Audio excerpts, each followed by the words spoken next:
J'espère que tout roule pour vous.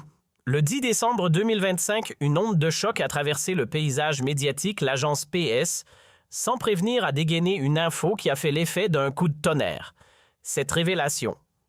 Elle lui a été soufflée par une figure bien connue du petit écran algérien souvent perché sur le plateau vedette d'AL24 News, cette fameuse chaîne publique qui s'est donnée pour mission de couvrir les affaires du monde. Et l'informateur du jour n'est autre que Mzar. Oui, celui-là même auquel vous pensiez. Hier, un drôle de ballet médiatique s'est joué sous nos yeux. L'agence PS a dégainé en grande pompe une exclusivité. Un certain Madzar Plume de la chaîne internationale AL24 News aurait été arrêté en plein Paris. À l'aube, on parlait d'une interpellation fraîche du jour. Un peu plus tard, changement de décor, l'affaire aurait eu lieu la veille mardi. Et puis plus un mot. Silence radio sur une éventuelle remise en liberté. Ce sont d'autres médias algériens, visiblement mieux informés que la PS elle-même, qui ont finalement soufflé qu'il aurait été relâché par la police française. Mais attendez, le clou du spectacle, c'est Madzar, lui-même héros et narrateur de son propre feuilleton. C'est lui qui a glissé l'info à l'oreille de la PS. Et devinez quoi? C'est encore lui qui a annoncé sa sortie version libérée comme par magie, directement à AL24 News. Et là, accrochez-vous, l'agence PS a pondu une dépêche surréaliste à mi-chemin entre le communiqué officiel et le billet de blog. Pour une structure censée ne relayer que les infos dûment validées par les hautes sphères de l'État, et on parle bien ici d'une institution sous l'aile de la présidence et du ministère de la Communication, ça fait tâche. Une agence, ce n'est pas un carnet de confidences, et pourtant PS semble avoir oublié son propre rôle. Ce qui frappe en plein visage dans cette histoire, c'est que Mehdi Razal, ce n'est ni un ministre, ni un sous-préfet, ni même un vaguement fonctionnaire. Il n'a aucun poste officiel, et pourtant la PS s'est contentée de relayer son récit, sans même expliquer le pourquoi du comment. Pas un mot sur le motif de l'arrestation, aucune info sur le contexte ou les faits. À la place, on a droit à un tableau dramatique où Razal endosse le rôle de citoyen opprimé, victime d'un abus de pouvoir venu tout droit des autorités françaises. Bref, un récit embrouillé qui ressemble davantage à une série Netflix qu'à une dépêche sérieuse. Plus étrange tumeur. Et là, tenez-vous bien, voici la phrase culte de la PS, le chroniqueur et éditorialiste algérien de la chaîne internationale AL24. News Mad Razal a été arrêté mardi près de son domicile à Paris par la police française, selon les éléments rapportés. Mais rapportés par qui exactement, on ne saura jamais. Ensuite, la cerise sur le gâteau, il serait fiché S et dans le fichier des personnes recherchées. Rien que ça, un combo explosif censé faire frissonner le lecteur. Et le plus fou, c'est bel et bien la PS qui écrit ça dans ce ton-là du jamais vu. Une agence de presse qui glisse dans le sensationnalisme et les insinuations à peine voilées. Franchement, on a connu PS plus sobre. Alors, petit point pédagogique, et franchement, il était temps qu'on le rappelle, parce que visiblement, certains, même à la PS, ont un peu oublié la base. C'est quoi la vraie différence entre une agence de presse et un média classique? Non, ce n'est pas juste une question de logo ou de charte graphique. Et vu le niveau de confusion ambiant, on dirait bien que cette nuance échappe à beaucoup de monde, y compris à ceux censés informer la population. C'est pourtant essentiel pour comprendre à quel point PS s'est planté dans sa mission de service public. Une agence de presse, c'est censé être du brut, du pur, du factuel. On rapporte le lieu, les faits, les personnes impliquées. Point final. Pas d'émotion, pas de petites phrases, encore moins de grandes envolées lyriques. Contrairement aux médias généralistes qui, eux, commentent, analysent, interprètent. Une agence d'information, elle doit rester droite dans ses bottes. Elle n'a ni à juger, ni à suggérer, ni à orienter. L'opinion, très peu pour elle. Et pourtant, dans le cas de la PS, on dirait bien qu'elle a troqué la rigueur journalistique pour une plume d'éditorialiste engagé. Une véritable agence d'information en théorie se contente de livrer la réalité telle qu'elle se présente. On collecte les faits bruts, on les envoie au public, puis aux rédactions nationales et internationales, et basta. Certaines agences se permettent un peu de reportage social, historique, géographique, parfois même des interviews, mais cela s'arrête là. Le commentaire interdit. L'éditorial, jamais. L'analyse subjective, encore moins. C'est la règle du jeu neutralité absolue. Et pourtant, voilà que l'APS publie une dépêche contenant un « rien que ça », oui, avec un point d'interrogation en bonus. Ce petit détail, c'est tout, sauf anodin, c'est une prise de position déguisée, un clin d'œil éditorial. Et franchement, voir une agence d'information se lancer dans ce genre de remarques, je n'avais jamais vu ça. On dirait presque qu'elle a oublié son propre métier. Plus tard, dans son récit, l'APS glisse un petit rappel, façon note de bas de page, histoire de recontextualiser un peu le personnage.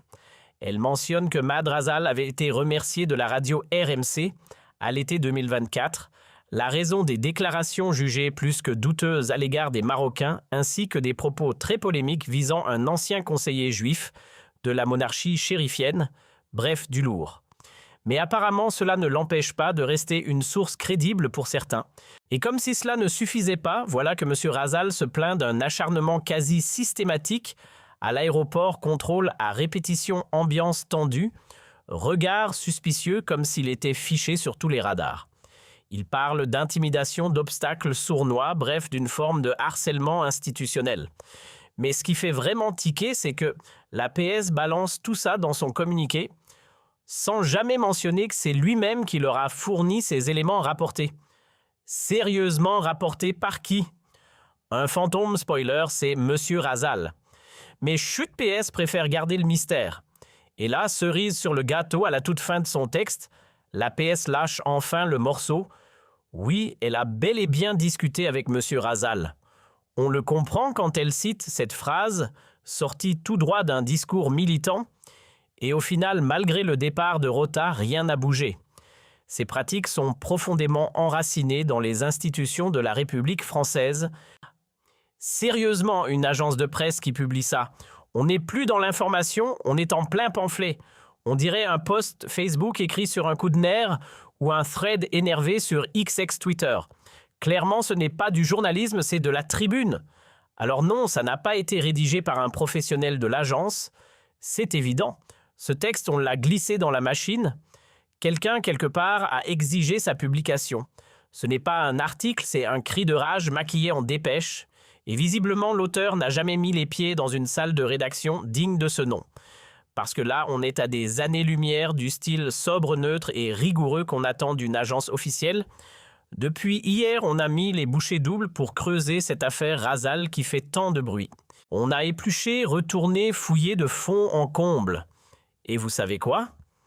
Après toutes ces vérifications, il faut le dire avec précision, aucune preuve tangible, aucun fait concret ne permet d'affirmer que M. Rasal a bel et bien été arrêté à Paris. Ni interpellé, ni embêté, ni même brièvement placé en garde à vue. Rien. Nada. J'ai fouillé partout. J'ai sonné à toutes les portes possibles des contacts dans la police française, des sources du côté de l'ambassade d'Algérie à Paris. J'ai interrogé des responsables de la sécurité algériens comme français. J'ai aussi pris le temps de discuter avec plusieurs confrères, aussi bien journalistes français qu'algériens. Et pour couronner le tout, je suis allé interroger son entourage direct que je connais plutôt bien d'ailleurs, des proches de Rasal. J'en connais un bon paquet, et pourtant pas l'ombre d'un indice crédible. Silence total. Pas un seul interlocuteur, je dis bien aucun, n'a été en mesure de me livrer le moindre détail concret, pas la moindre info vérifiable ni la moindre description crédible au sujet de cette histoire rocambolesque lancée, ou plutôt imposée par Maadi Rasal. Ni ses sources à la présidence, ni ses copains bien placés n'ont pu confirmer quoi que ce soit à la PS. Tout le monde en parle, mais personne ne sait vraiment ce qu'il s'est soi-disant passé. C'est comme un mauvais scénario balancé sans preuve relayé comme un fait établi. Mais attendez, le meilleur arrive une source, on ne peut plus, proche du fameux Rasal m'a confié, sans tourner autour du pot que toute cette mise en scène, arrestation, garde à vue, atmosphère digne d'un polar était une pure invention.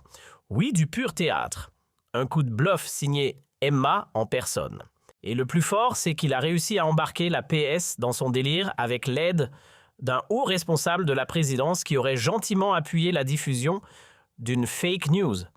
Clap de fin, ce qu'on appelle communément une fake news, en voilà un exemple parfait. Pourquoi ? Eh bien, d'après les informations récoltées auprès d'une source ultra fiable, une personne très proche du cercle de Maadi Rasal, toute cette histoire n'a rien à voir avec une arrestation politique. En réalité, ce cher Razard se serait simplement fait contrôler par la police française pour avoir grillé un feu rouge. Oui, vous avez bien lu, un banal feu de signalisation. Le contrôle a donc eu lieu, et là, surprise, les agents découvrent qu'il est fiché S. Rien de dramatique à ce stade, mais les questions commencent à fuser. Apparemment, Madi n'a pas très bien digéré l'interrogatoire. Le ton est monté, les esprits se sont échauffés et ça a fini par une interpellation.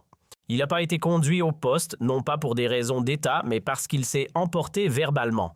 Une altercation classique, pas plus. Bref, une simple friction avec la police, transformée ensuite en scénario de persécution du grand art. Quand on dit que c'est une tempête dans un verre d'eau, ce n'est pas une image au poste de police. Madi Razard n'a même pas eu le temps de finir un café. 53 minutes montre en main, c'est la durée exacte qu'on m'a confirmée. Pas une de plus, pas une de moins, et après, merci, au revoir libre comme l'air. Il n'a jamais été mis en garde à vue, pas d'intimidation, pas de pression, pas même une tape sur les doigts. C'était un simple contrôle comme ceux que vivent des milliers de citoyens ici ou ailleurs quand on traverse au rouge ou qu'on se retrouve dans les fichiers sans pour autant avoir commis un crime. Si t'as rien à cacher, tu réponds et tu repars. Et pourtant, certains médias algériens, TSA, La Patrie News et d'autres du même acabit, ont préféré broder une autre version façon roman feuilleton. Ils racontent qu'il aurait été relâché le lendemain matin, ce qui sous-entend qu'il aurait passé la nuit en cellule. Sans jamais le dire clairement, bien sûr. Parce que dire qu'il a fait de la garde à vue, c'est risqué. Alors on tourne autour du pot. On insinue. On suggère. Mais la réalité, elle ne colle pas du tout à cette version dramatique. Et comme par magie, tous les médias sous orbite présidentielle, vous savez, ceux qui gravitent fidèlement autour du régime Tebboune, en synchronisation parfaite avec la cellule de com du palais d'El Mouradia, se sont mis à chanter la même chanson que l'APS. Ces organes, je les appelle personnellement les pièces d'un échiquier savamment contrôlé. Ils avancent quand on leur dit d'avancer, reculent. Quand on leur dit de reculer, et jamais sans l'accord du roi. Ce ne sont pas des médias, ce sont des relais officiels déguisés. Et qu'ont-ils fait? Ils ont recopié la version de l'APS. Avec une petite touche perso, ils ont glissé qu'il aurait été libéré le mercredi matin. Une info qui, si on y réfléchit 2 secondes, suggère très clairement qu'il a passé la nuit en garde à vue. Mais le problème, c'est que personne n'est capable de confirmer ça. J'ai cherché, j'ai croisé les sources, rien. Pas la moindre trace fiable. Pourquoi? Parce que ce scénario ne tient pas debout. Les détails ne s'emboîtent pas, les faits se contredisent, et au final, ça sonne creux. Je le répète pour que ça soit bien clair, comme je l'ai expliqué hier dans l'émission, consacrée à ce sujet, être fiché S ne veut pas dire être arrêté. Pas d'arrestation automatique, pas de garde à vue, rien de tout ça. En France, les personnes inscrites dans ce fameux fichier ne sont pas interpellées juste parce qu'elles portent ce label. C'est important de comprendre, la fiche S n'est pas une sanction, c'est un outil de surveillance, point barre. Pour détailler un peu plus, la fiche S fait partie d'un système plus large, le fichier des personnes recherchées, le FPR. Mais attention, ce fichier ne s'adresse pas aux gens qui ont un mandat d'arrêt ou qui doivent être convoqués par la justice. Non, ce sont des individus à surveiller soit pour leur comportement, soit pour leurs liens supposés avec certaines tendances politiques, des puissances étrangères, des mouvements idéologiques ou même des groupuscules considérés comme pouvant menacer la sécurité nationale ou l'ordre public. Bref, c'est un outil de veille, pas un permis d'arrestation. Selon le récit que vous rapportez, Razard serait tellement impliqué auprès du pouvoir algérien qu'il se présenterait lui-même comme une sorte d'agent d'influence du régime Tebboune. Toujours d'après ce discours, il aurait dirigé la campagne de Tebboune en France en 2024 et se serait ensuite autoproclamé intermédiaire privilégié entre Alger et Paris sur plusieurs dossiers politico-économiques. Le texte souligne même qu'il aurait sollicité des rendez-vous auprès de responsables français, notamment Bruno Retailleau, qu'il critique aujourd'hui avec virulence alors qu'à l'époque, il n'aurait pas hésité à aller frapper personnellement à sa porte. Le même récit affirme encore qu'à la fin de 2024 ou peut-être début 2025, les versions varient, il aurait rencontré Louis-Xavier Thérault, alors directeur adjoint du cabinet de Bruno Retailleau. Et si l'on en croit ses propos rapportés, d'autres échanges similaires auraient peut-être eu lieu. Peut-être eu D'où la question posée dans le texte, comment quelqu'un qui cherche des rencontres officielles avec l'entourage de Retailleau peut-il aujourd'hui l'insulter ouvertement? Pourquoi aller solliciter un responsable français en janvier 2025 au nom de l'État algérien si en réalité on ne peut pas le supporter? C'est cette contradiction apparente que le texte met en avant. Pour être honnête, et je le précise clairement car il s'agit là d'un ressenti tiré de ce qui nous a été rapporté, sans preuve formelle, pour l'instant, je commence à douter très sérieusement de la solidité du récit que M. Razard a transmis à l'APS. Plus j'examine l'histoire, plus elle ressemble à une construction bancale. À mes yeux, on se trouve face à quelque chose qui a tout l'air d'une manœuvre, une tentative de brouiller les pistes, de fabriquer une narration. Une opération de désinformation, ni plus ni moins. Et le plus dérangeant dans tout ça, c'est qu'un média d'État financé par les contribuables est censé vérifier méticuleusement ses sources, semble avoir servi de vecteur à cette histoire. Ce qui, si cela se confirmait, serait un sérieux problème. Pour l'instant, absolument rien ne vient étayer cette version des faits. Et d'ailleurs, c'est ce que dit le texte que vous m'avez fourni si M. Mahdi Razard affirme avoir été arrêté puis placé en garde à vue qu'il le prouve. Une interpellation laisse forcément une trace, un procès verbal, un document officiel. Alors où est-il? L'a-t-il signé? Et surtout, pour quelles raisons aurait-il été placé en garde à vue? C'est à lui de l'expliquer, car non, on ne met pas quelqu'un en cellule juste parce qu'il apparaît dans le fichier S. Cela n'existe tout simplement pas et n'importe quel avocat pourra le confirmer. D'ailleurs, pas besoin de consulter un juriste, une simple recherche sur les sites officiels français suffit pour comprendre que la fiche S ne constitue en aucun cas un motif d'arrestation. Elle sert à surveiller, pas à menotter. Pour être clair, toujours selon l'argumentaire rapporté dans votre texte, on arrête quelqu'un en France que s'il y a une infraction réelle, pas parce qu'un nom figure dans un fichier. Et d'après ce même récit, ce qui aurait réellement eu lieu, c'est un simple accrochage lors d'un contrôle routier entre lui et des policiers. Oui, il est fiché S, il le sait et tout le monde le sait. Donc quand il est ralenti ou brièvement retenu aux aéroports parisiens, c'est le protocole habituel, une fiche S implique des questions. Rien de plus, rien d'exceptionnel. Et puis retenu, il faut comprendre ce mot.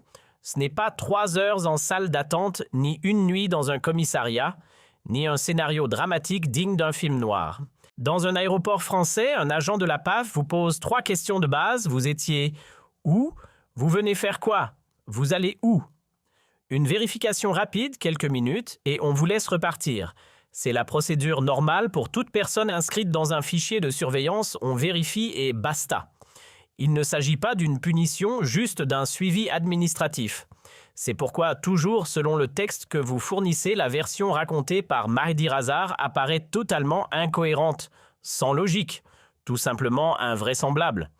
D'après le discours présenté dans votre texte, soit il ferait face à une plainte qu'il ne veut pas assumer, soit il tenterait simplement de cacher la vérité. Toujours selon ce récit, il se servirait de la presse et de l'APS comme d'un levier pour faire pression sur les autorités françaises, dramatiser son histoire, se mettre en scène en martyr incompris. Bref, enfiler le costume de victime pour créer du bruit médiatique. Le texte suggère même que toute cette agitation ne serait qu'une mise en scène, un récit gonflé de toutes pièces, dans le seul but de regagner de l'influence dans les coulisses politiques algériennes. Toujours selon les propos rapportés, cela ferait plus d'1 an que M. Razard consacrerait son temps jour, nuit, week-end à soutenir le régime Tebboune presque comme un propagandiste volontaire dans l'espoir d'être récompensé. Mais toujours d'après ce récit, rien ne serait venu pas de siège de sénateur comme promis au départ, pas même le très convoité poste de chargé de mission à la présidence. Beaucoup d'efforts pour aucun retour. C'est du moins la lecture proposée par votre texte. Toujours selon le récit présenté dans votre texte, à l'étranger comme en Algérie, il entretiendrait l'idée qu'il occupe un rôle officiel se présentant auprès de ses interlocuteurs comme un prétendu chargé de mission rattaché à la présidence à El Mouradia, alors que toujours d'après cette version, il n'en est rien. Certes, on lui prête des amitiés avec Kamel Sid Saïd et des liens avec plusieurs figures du pouvoir. Il connaîtrait même, dit-on, quelques membres des familles Tebboune et Chengriha. Mais tout cela, selon ce même récit, ne ferait pas de lui un représentant officiel pour autant. On lit également dans votre texte qu'à Alger, il bénéficierait néanmoins d'un certain prestige hérité de son père ancien ambassadeur, notamment grâce à une villa familiale située à Moretti, dans l'enceinte très fermée du Club des Pins. C'est là, toujours d'après ce témoignage, qu'il organiserait régulièrement des soirées mondaines, invitant ministres, responsables, décideurs et toute une galerie de personnalités influentes, dans l'espoir de se rapprocher des cercles du pouvoir. Mais malgré ses efforts et ses réseaux, affirme le texte, il n'aurait encore obtenu aucun avantage concret de l'État algérien. D'après le récit transmis dans votre texte, Abdelmadjid Tebboune n'aurait jamais accordé la moindre récompense à Razard. Autrement dit, toujours selon cette version, il travaillerait pour le régime, gratuitement comme un propagandiste zélé, qui n'aurait reçu ni poste, ni promotion, ni reconnaissance. Le texte explique même que successivement la promesse d'un siège de sénateur n'aurait pas abouti, puis celle d'un rôle de chargé de mission à la présidence non plus, et qu'on lui aurait ensuite soufflé l'idée d'un poste au ministère des Affaires étrangères en tant que ministre délégué chargé de la communauté algérienne à l'étranger promesse, qui là encore n'aurait jamais vu le jour. Et lorsque le dernier remaniement ministériel est tombé toujours selon ce témoignage, ce fut un choc glacial, aucune nomination, aucune fonction, rien. Un véritable retour à la réalité. Le texte affirme même qu'au lieu d'être promu, il serait désormais mis à l'écart, presque en disgrâce. Et pourtant, toujours d'après cette version rapportée, lorsqu'il rencontre des responsables en Algérie ou des personnalités en France, il se présenterait comme quelqu'un de central dans l'appareil d'État, alors que selon le récit fourni, il serait complètement marginalisé. Selon le récit transmis dans votre texte, s'il a été mis à distance, ce n'est pas par hasard certains cercles sécuritaires et politiques se méfieraient de lui. Toujours d'après cette version, des doutes planeraient sur sa loyauté, mais aussi sur ses fréquentations des relations jugées trop sulfureuses, suffisamment ambiguës pour que plusieurs décideurs s'interrogent. Autrement dit, contrairement à l'image d'homme puissant ou incontournable, qu'on lui prête parfois, il serait loin d'être une figure centrale du système, même s'il connaît beaucoup de monde. Et puis, comme le souligne le texte que vous m'avez fourni en Algérie, connaître le fils, de ne suffit pas à ouvrir toutes les portes. Connaître le fils de Tchengriha, le fils de Tebboune ou même certains conseillers ne garantit rien, cela ne fait pas de vous un personnage influent. Certes, toujours selon ce récit, son amitié avec Kamel Sid Saïd serait réelle. Et c'est justement cette proximité, affirme le texte, qui lui aurait permis d'utiliser l'APS pour créer du bruit autour de son histoire. Mais cela ne signifie en rien qu'il détient un réel pouvoir. D'après le récit que vous rapportez, son objectif aurait été clair, fabriquer un buzz autour de son nom.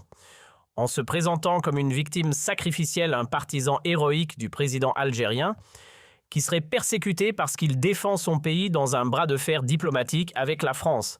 Bref, toujours selon ce discours, il chercherait à se hisser au rang de martyr politique, celui qui paie le prix fort pour son patriotisme.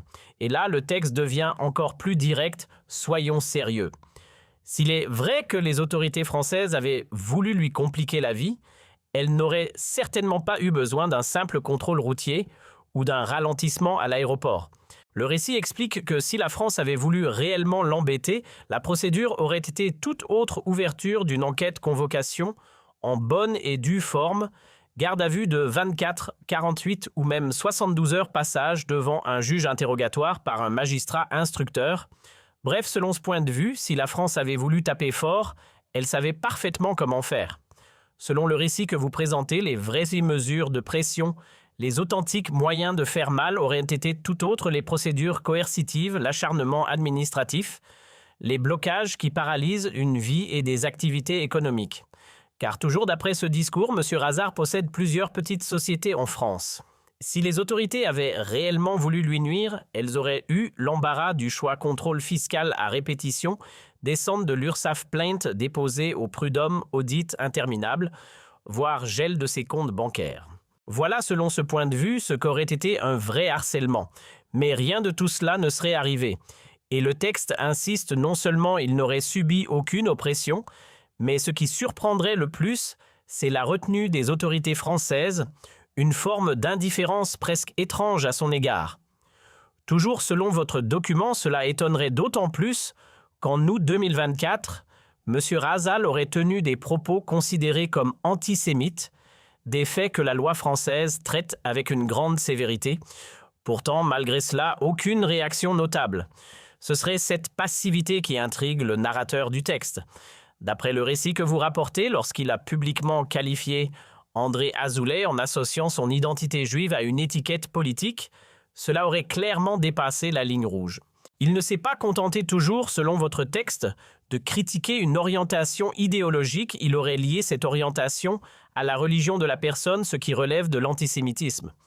Et même si Azoulay entretient effectivement des relations avec Israël, le narrateur souligne qu'un minimum de prudence aurait exigé de s'en tenir à un débat d'idées, au lieu de glisser vers des amalgames ethno-religieux. Et ce n'est pas tout le texte, rappelle aussi que M. Razal aurait tenu des propos outrageusement insultants envers les Marocains, des attaques généralisantes gravissimes. Selon le récit, des Algériens installés en France ont déjà été poursuivis pour bien moins que ça.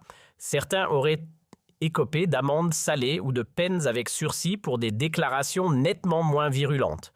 Pourtant, toujours d'après ce témoignage, lui n'aurait fait l'objet d'aucune action judiciaire. Absolument aucune, du moins à ce jour. D'après le récit que vous rapportez, sauf si une procédure a été enterrée quelque part, menée discrètement ou soigneusement tenue sous silence, rien n'indique qu'une action judiciaire ait visé M. Razal. À ce jour, toujours selon cette version, aucune preuve, aucun document, aucune trace officielle ne vient confirmer l'existence du moindre dossier contre lui. Et c'est là que le narrateur du texte commence à douter ouvertement. Et si toute cette histoire d'interpellation à Paris n'était qu'un montage, un simple tour de passe-passe médiatique destiné à attirer les projecteurs, une mise en scène inventée de toutes pièces pour faire parler de lui, pour créer une agitation autour de son nom. Bref, selon ce témoignage, une stratégie de buzz plus qu'un événement réel. Le texte pousse même l'idée plus loin puisqu'il n'a décroché aucun poste important, aucune fonction influente, peut-être chercherait-il à se mettre en avant autrement. Faire du cinéma, dit le narrateur, se présenter comme un homme traqué, susciter la compassion, provoquer l'intérêt de dirigeants algériens, dans l'espoir que l'un d'eux enfin lui accorde une place ou un rôle qu'il attend depuis longtemps. Toujours selon le récit que vous rapportez, cela ferait plus d'1 an qu'il attend presque religieusement qu'une main bienveillante se tende enfin vers lui. Cette fameuse main qu'il espère qu'il guette, mais qui tarde désespérément à se présenter. Car malgré tout ce qu'il aurait investi son argent, son image, sa famille et chaque minute de son temps au service de la propagande en faveur du régime, rien, absolument rien ne serait venu frapper à sa porte. Et c'est précisément cette attente interminable, d'après le texte, qui nourrirait sa frustration et pousserait peut-être à ses mises en scène.